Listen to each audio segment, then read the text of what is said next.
You're a builder, a creator, a problem solver. But when it comes to marketing, it feels like a different language. I'm Jing, and I speak both. Welcome to the Introverted Founder Podcast. With a background in computer science, I taught myself marketing. Because, as you probably found out, creating is the easy part. It's the marketing you really need to nail down. That's how I went from outranking Amazon from my bedroom to managing seven-figure marketing budgets for global brands. Now, I'm back to building my own startup and I'm sharing the playbook. Each week, you'll get actionable insights, from elite level strategies to zero budget growth hacks, my personal favorite, to help us all learn from each other and navigate a business world built for extroverts. Hello, welcome to the first episode of Introverted Founder. I'm Jing, and today we're actually going to be talking about the number one reason startups fail. If I ask you that question, what would you say? You would most likely say they ran out of money, and you're not wrong. But that's not the whole story. The real reason? Founders don't know how to market their product. When I was younger, I was a huge gamer. I still am actually. I loved strategy games, and one of my favorite categories to this day is tower defense. Played on Warcraft 3, played on StarCraft, played it a lot on Newgrounds, if you know Newgrounds. And so I decided to build my own medieval tower defense game. I spent 2 years building it. I hired sound composers, graphic designers, created my own sprites, the whole works, and I was quite proud when I launched. Had some launch anxiety, but that's how it goes. And the end result, I made one sale for $5. I was devastated and honestly embarrassed. All that time, effort, and it amounted to a huge failure. I don't think there's even a better word for it. It was just a huge failure. And if this hits close to home for you, if you spent months building something just to launch into the void, you're not alone. And that's exactly what we're going to fix today. After that failure, I learned something important. I wasn't thinking like a founder. I was thinking too much like a builder. If you're a builder, you love creating, you're very technical, you create amazing apps, but you tend to think the hard work is done when the code is written. But if you want to be like a founder, you need to be obsessed with the business around the product. So the marketing, the sales, customer acquisition, and really understanding what makes people buy. You need that mental shift from being very product obsessed to being business obsessed. A lot of successful companies solve this with co-founders, the technical CTO, and the business-minded CEO. But if that's not your situation, you need to develop both skill sets. Picture this. You spend months building your MVP, you're exhausted, but excited. Launch day arrives and you're dreaming of your Stripe dashboard, rolling an MRR, having hundreds of users signing up. But when you launch, meaning you submit on Product Hunt, post on Reddit, maybe hit up Hacker News, you get one customer or none. Here's the thing. That's not actually a launch. When you submit to Product Hunt, you're not executing a marketing strategy. You're checking off one item on a list of dozens of things that you should be doing. The real problem is that you probably think your product is finished once you've shipped your MVP, when that can't be further away from the truth. When you finish building, you're really just reaching the starting line. Everything before that is warm up. Marketing isn't a day or a single event. It's a marathon. A proper go-to-market strategy is an iterative campaign spanning months, designed to discover what actually works for your unique product. So, what should you do instead?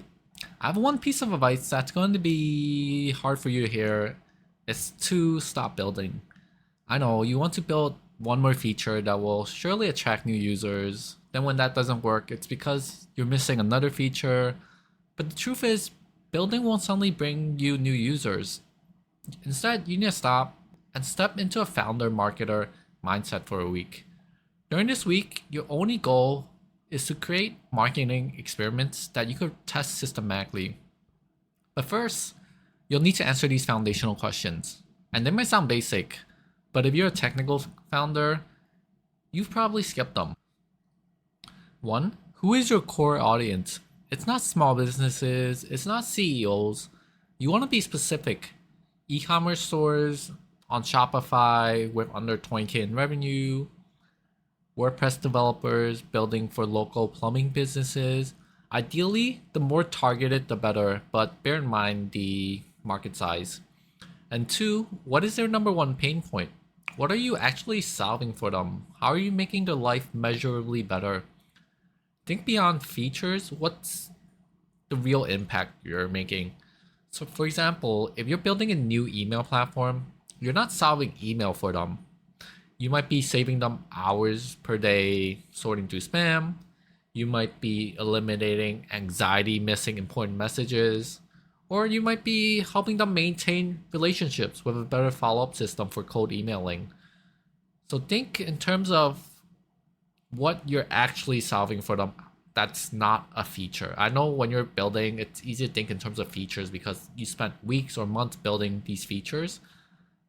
But from the consumer side, they don't see features as features. They see what can this product do for me. So put yourself into a consumer mindset for a little bit and think about how consumers would see your product. Three, why would they choose you? This is crucial. Why would someone pick your brand new app over an established competitor with thousands of reviews and users? This is especially prevalent in B2B since there's a lot more trust, security, integrations that need to be accounted for, and where price is much less of a differentiator. And speaking of price, I see a lot of startups fall for this trap. Not only does your product look like a cheap knockoff, but if you gain any traction, competitors can easily undercut you, and they have much deeper pockets for a price war. Try differentiating on user experience. Look at Robinhood or Apple. Not only are they able to charge premium prices because their UX is unmatched, they have a solid lock on their market share because it's very, very hard for a competitor to copy great user experience. This is more important than ever with AI. Copying features is trivial. AI can duplicate your functionality, your features in weeks, if not days.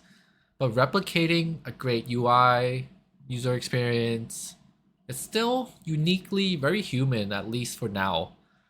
But that's just my thought. Your differentiator could be speed, customer service, a unique feature, or serving an underserved niche.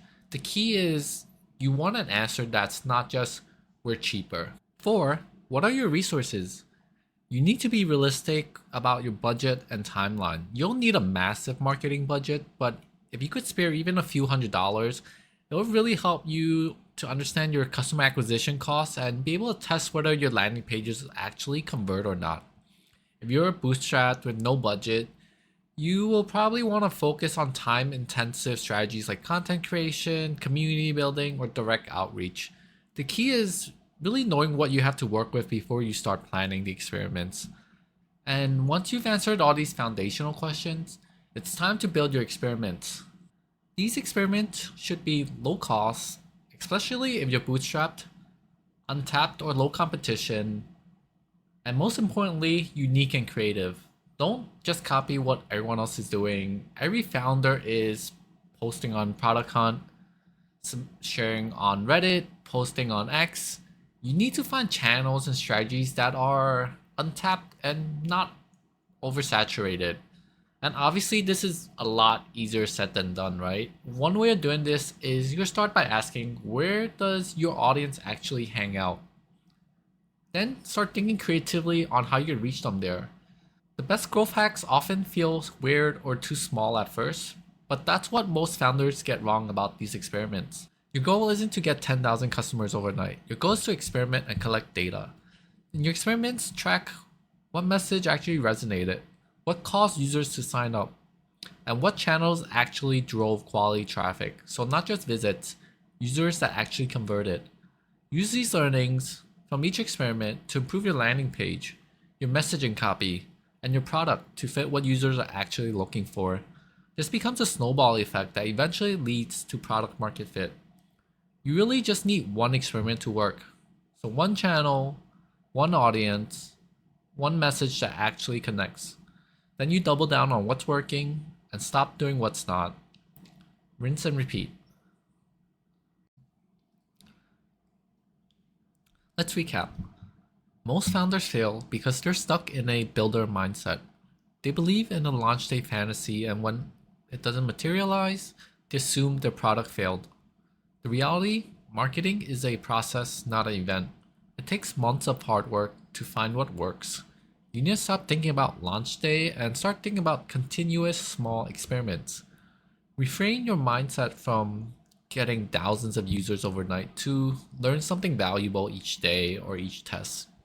In the upcoming episodes, we'll dive deeper into finding your exact audience, crafting your first marketing experiments, and growth strategies that worked for other founders. If you're a founder looking to grow your business, make sure to subscribe.